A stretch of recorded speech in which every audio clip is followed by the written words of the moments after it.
Welcome to the Customer Management IQ video interview series. I'm your host, Corey Bennett, and today we are on site at the 12th Annual Call Center Week. I'm joined right now by Jay Badenhope, the Senior Marketing Manager at Intuit.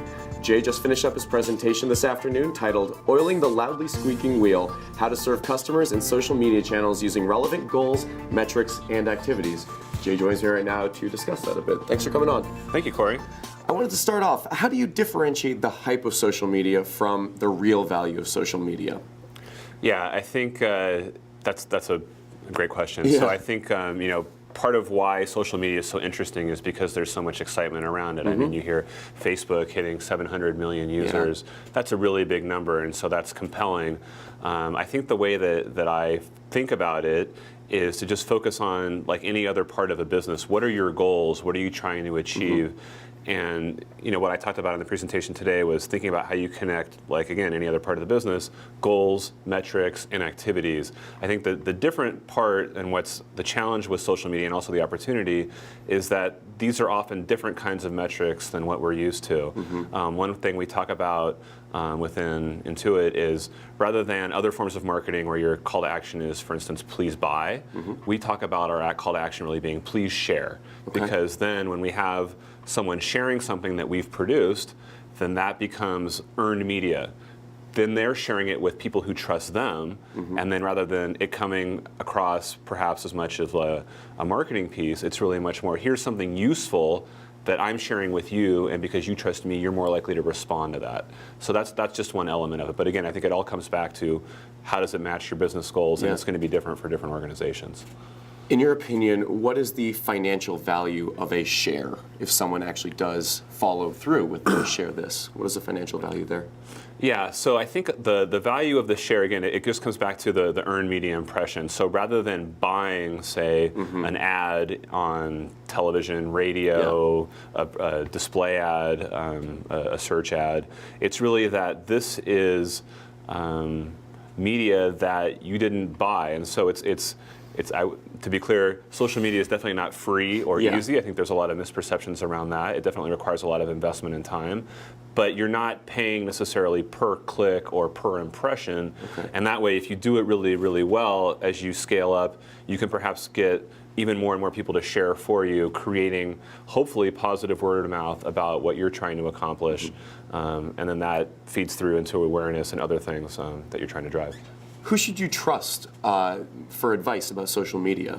And obviously you trust your internal staff, but you're going to get advice from external sources as well. Who do you trust in that capacity?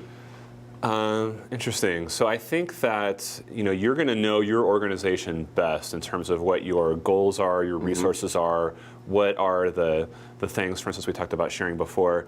What are the aspects of your business that people may want to share? Is it a certain product? Is it a high-profile executive within your organization? Is it just something fun that you've done? Is it a great customer experience? So different organizations have strength either with customer service or with product or other types of things. And so it's really going to come back to what do you have to share that's really going to stand out?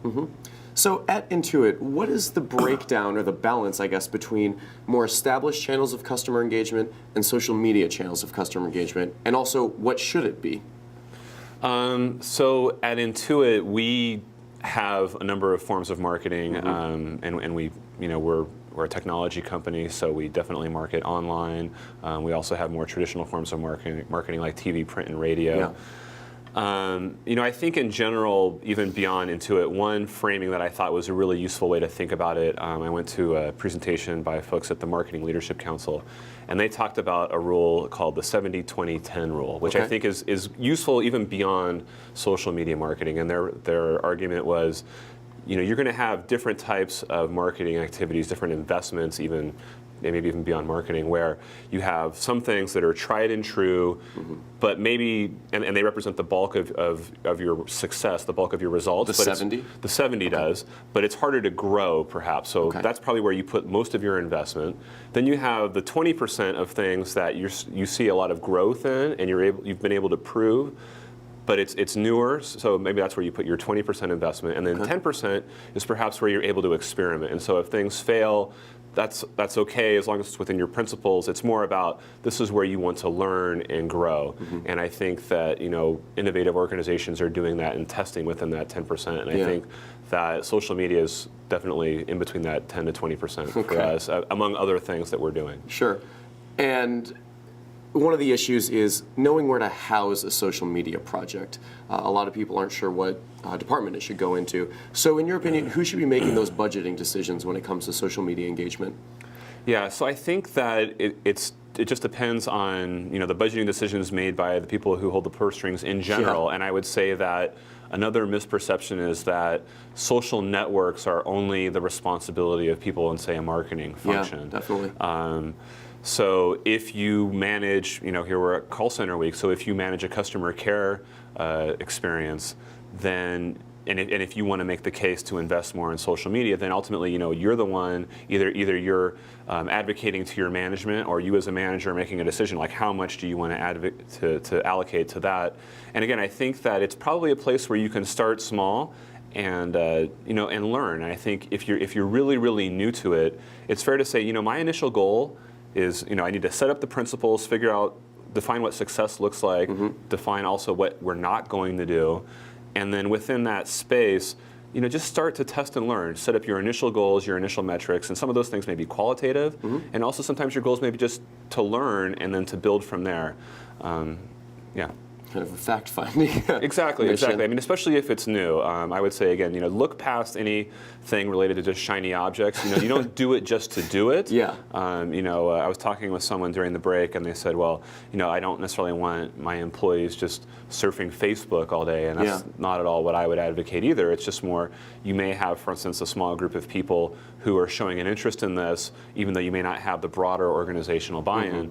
That's a place where you can maybe empower some of those folks who seem a little bit more savvy, who are also, you're comfortable with them representing your organization, and then let them experiment and let them share their experiences with each other, and be comfortable with the fact that this may not immediately drive ROI, especially if you're still developing your ability to track a lot of this.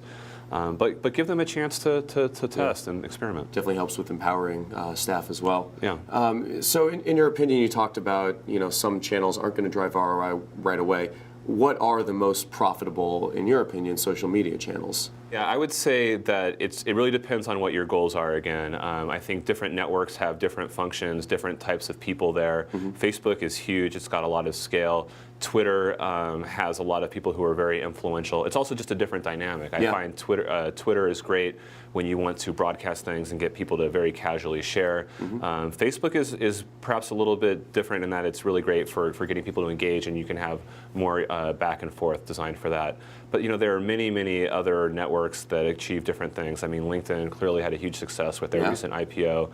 It's great for connecting professionals, and for sharing content. There's other sites like StumbleUpon, Reddit. It really just depends on what it is that you have to share and what your goals are, and just being clear about how you connect these dots for your organization. So it really seems like you just have to have a strategy for each one. Yeah, you have to have a strategy, I would say, for your business, and then you think about how these networks are tools that help you achieve your goals. Okay. Jay, I'm also interested in what the realistic and relevant goals and metrics are for social media engagement. What should people be expecting out of this? Yeah, so I think that again, if we talk about social media as a way to drive earned media impressions, I think that it also depends on what you're trying to accomplish. So it could be, from a marketing standpoint, getting those earned media impressions, which again comes from people sharing. It helps to have more fans who are really passionate about what you're doing, who really are at least relevant to what you're doing, to get them to share out what you want to put on, say, Facebook or Twitter. Again, and I think coming back to your question about which networks are most profitable, or whatever, I think it's just all, again, you want to have a holistic strategy with any part of your business, and social media is no different. So just think about, what are the things that you have that people might want to share, and how can you capture value from that sharing? I think, for instance, Facebook, Twitter, and other social networks are really great. I don't think this is exactly the right metaphor, because I don't think we really have social sales funnels in quite the same way, because it moves in so many different directions. But it's really that awareness experience that Facebook and Twitter are great at. But you probably want to also have a way to bring them into an experience that you're driving, and I think that's the unique challenge of every business is like, what do they have that they can share, that they can get people excited about? Again, given that this is more often a sharing experience than a buying experience. Do you measure your social media successes or results against that of your competitors? Is that one of the ways you look at it? I think it's important to look at things in terms of, how many times is your product or your brand being mentioned compared to other organizations. There are great monitoring tools for doing things like that. We use Radian6, which has been helpful. I think also, especially when you may not have all the metrics that you may want, which again, what makes social media interesting and challenging is to think strategically. So if you want to have more of a voice in a certain space, then you may need to invest ahead of having all the metrics that you necessarily would make you completely comfortable. And that's where it's really comes down to management, to say like, well, how comfortable are we making decisions in the absence of having perfect information? I mean, I think that's always a management challenge, whether we're talking about social media or something else. Of course, yeah. Well, Jay, I appreciate you coming on today. Okay, thank you so much, Corey. And to our viewers out there, you can check out more of our videos at customermanagementiq.com. Once again, I'm your host, Corey Bennett. Until next time, thanks for watching.